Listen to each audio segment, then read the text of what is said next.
ગુજરાતમાં સ્થાનિક સ્વરાજની ચૂંટણીઓના આજે પરિણામો આવી રહ્યા છે અને જે પરિણામો આવે છે એ જનતાનો જનાદેશનો અમે સાદર સ્વીકાર કરીએ છીએ.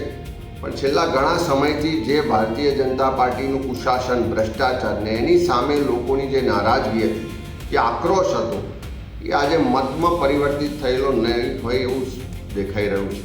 ત્યારે ગુજરાતમાં અનેક જગ્યાએ તાલુકા પંચાયતોમાં, નગરપાલિકામાં પ્રજાએ કોંગ્રેસના ઉમેદવારોને આશીર્વાદ આપ્યા છે, બહુમતી આપી છે. ત્યારે અમે ભ્રષ્ટાચાર મુક્ત, લોકાભિમુખ વહીવટ થાય અને પ્રજાના પ્રશ્નોનું નિવારણ થાય એ તમામ સ્થાનિક સ્વરાજની સંસ્થાઓમાં સુનિશ્ચિત કરીશું.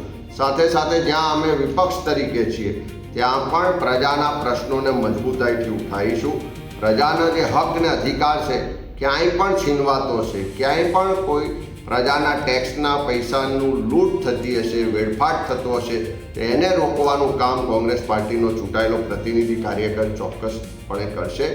ગુજરાતમાં એક જવાબદાર વિપક્ષ તરીકે સમગ્ર ગુજરાતના લોકોનો અવાજ બનીશું ને કોંગ્રેસની વિચારધારાને મજબૂતાઈથી આગળ વધારી હજુ પણ લોકોની વચ્ચે જઈ લોકોનો વિશ્વાસ કેળવીશું.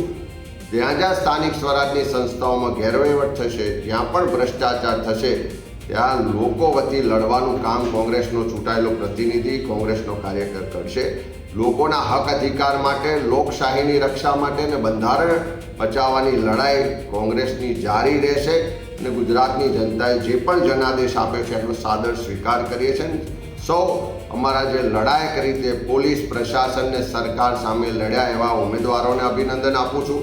તમામ જીતેલા ઉમેદવારોને પણ અભિનંદન આપું છું અને પ્રજાના પ્રતિનિધિ બની અને પ્રમાણિકતાથી, નિષ્ઠાથી કામ કરવાનો કોંગ્રેસ પાર્ટીના કાર્યકરોનો જે સંકલ્પ છે એને પુનઃ દોહરાવ્યો છે.